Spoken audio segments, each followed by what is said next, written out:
Hello everyone, welcome back once again to my YouTube channel. Thank you so much for being such a blessing and supporting this ministry. God bless you. I'm so honored and humbled. Praise be to God for what you're doing, and I know that He has led you to the right place.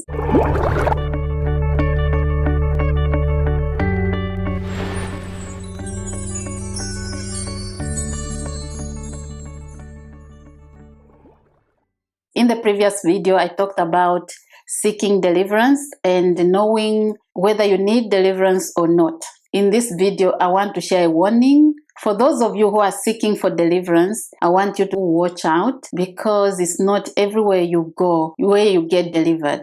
You can come out of there with more problems than you had before. So you won't say, I didn't warn you. In this family, we talk about spiritual awareness, and every video I share, I talk about the Word of God and how you can continue to be spiritually alert and never be manipulated by anyone. And in this video, I want to talk about spiritual manipulation and how you should be very careful where you go to be laid hands on, where you go for deliverance, who lays hands on you, because a lot of things can be imparted on your life just by someone laying hands on you. So this is what I want to warn you today. If you are seeking for deliverance, be careful where you go. Make sure that where you go for deliverance is the right place. Is God using that person? Is the person really doing the deliverance? Because God can deliver you in the comfort of your home. This is called self-deliverance. So be very careful who lays hands on you. A lot of things can come on your life which you won't be able to recover from. And it may take years to be set free unless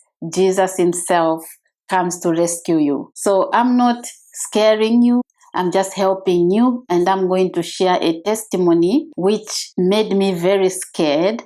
And I want to share this with you so that you know what is really happening. And this is not the only story. I know that there are many things that we don't even know about, and people don't even talk about them. And I had the privilege to talk to someone last week, and I'm not going to mention the name for privacy sake, to hide the person's identity. And I'll share this story because I know that it will help a lot of you. It will help so many lives here. When you are ready to go for deliverance, do your homework. God's people perish because of lack of knowledge, because of not knowing.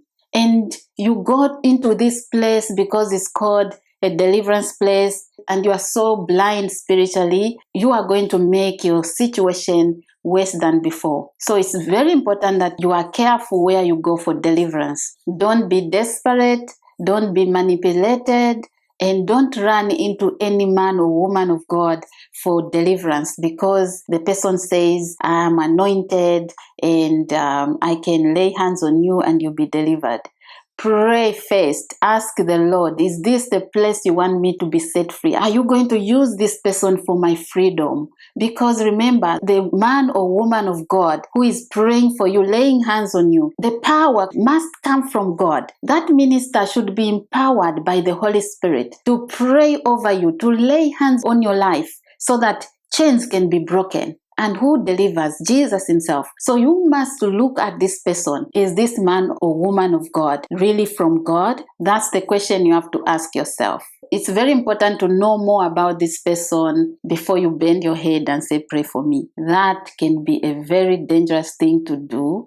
And when someone lays hands on your life, things are imparted on your life, which can transform your life in a very negative way. So be alert, wake up, don't just run into anyone and say, I'm going here for deliverance. You come out of there worse than you went in. How are you going to know? You ask God for the spirit of discernment.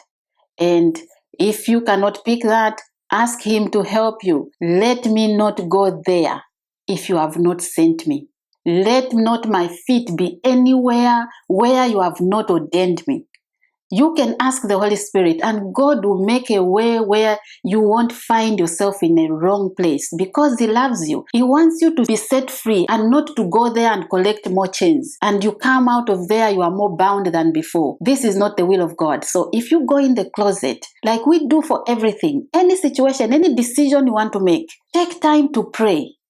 We pray for everything. There's no insignificant situation before God. You can take anything to Him. He is your Father. He wants to order your steps, and the steps of the righteous person are ordered by God. So if you are in a wrong place, it means God did not order your steps. You just ordered your own steps. And sometimes we get desperate. That's why you find people going to spiritualists because the situation is so difficult and this God is not answering on time. So you find yourself in places where you are not supposed to be. And instead of deliverance, you are more bound. So this is not what God wants for you. Remember when Elijah complained to God and said, all the people in Israel are not worshiping you. They are bowing down to false prophets. And I've run away because I'm the only one left. I'm the only one who is worshiping you, the true living God. And I'm running away. I'm scared.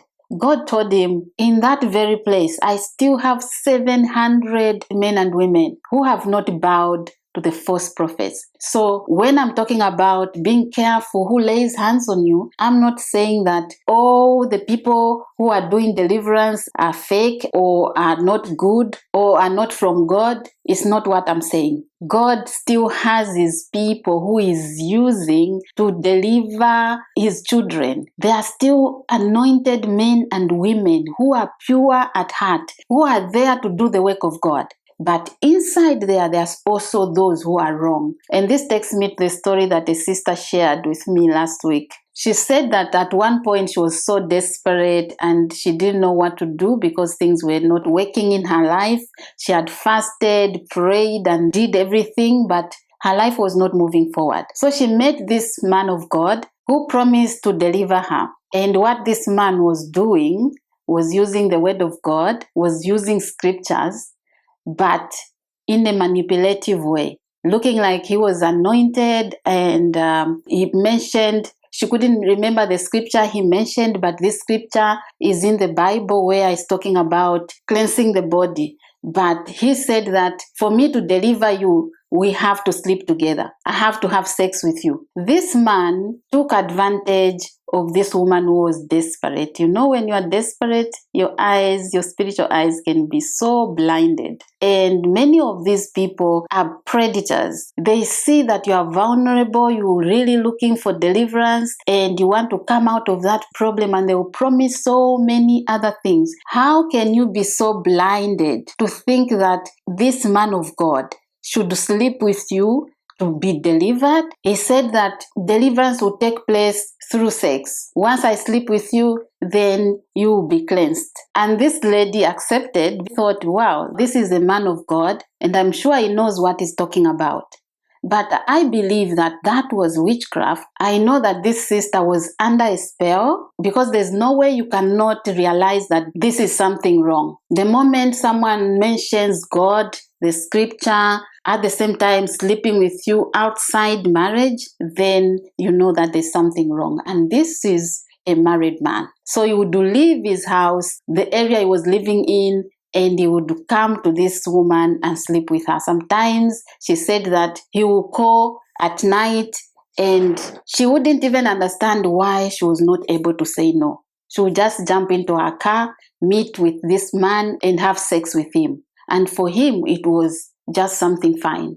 So this one night, she says that he did the same and he called at 2 a.m. in the morning. You see, when I tell you to be prayerful and never leave the enemy unchecked, that is the time these witches do their things. That was pure witchcraft, not a man of God. And this lady went there, slept with this man, and she says that he took a knife and put it on top of her stomach and told her that she was delivered. All these things were happening because she was blinded. There were things that this man was doing, even enchanting against her destiny, so that she was not able to realize what was wrong in all that.